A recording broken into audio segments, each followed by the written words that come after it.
Now, Australia is celebrating its National Day. Celebrations are held across the country.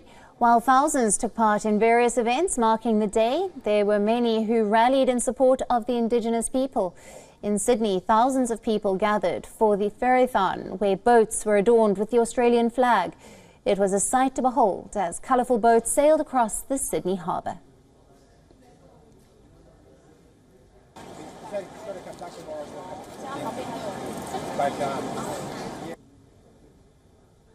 On the other side, hundreds took part in a swim contest. People thronged beaches to celebrate the National Day, and a choir sang the national anthem.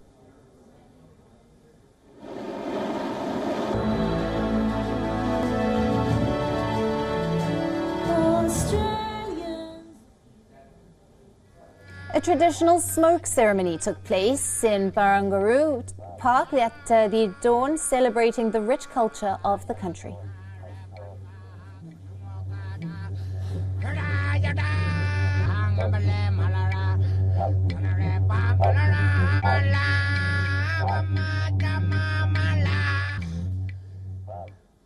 Speaking at a flag-raising ceremony in Australia's capital, Canberra, Prime Minister Anthony Albanese honoured the nation's Indigenous people.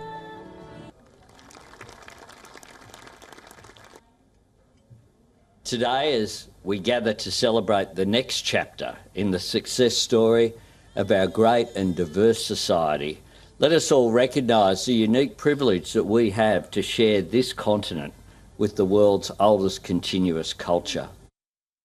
In Australia, January the 26th has traditionally celebrated the arrival of European settlers at Sydney Harbour in 1788. It has typically been observed with beach parties and backyard barbecues. But in recent years, it has also become a day of national protest.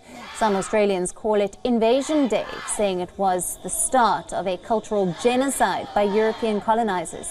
Protesters highlight that a penal colony was built on land taken from Indigenous inhabitants without the negotiation of a treaty. Indigenous Australians settled in the country around 65,000 years ago, but have suffered widespread discrimination and oppression. The demonstrations have an added significance this year as Australia's centre-left government pushes to change the constitution to better recognise Indigenous Australians. Currently, there is no mention of Indigenous Australians in the Constitution that was adopted in 1901. Indigenous Australians were banned from voting in some states and territories until the 1960s. The public will vote on the change in a referendum later this year. We feel that the voice itself doesn't truly embody, the wants and needs of communities. Our old people have worked marching in the streets demanding a voice to government, a voice to parliament.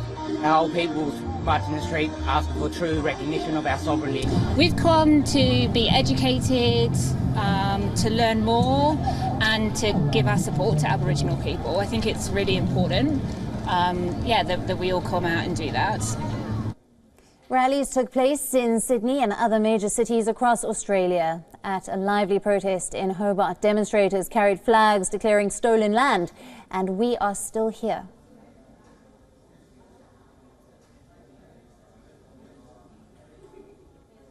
WION, now available in your country. Download the app now. Get all the news on the move.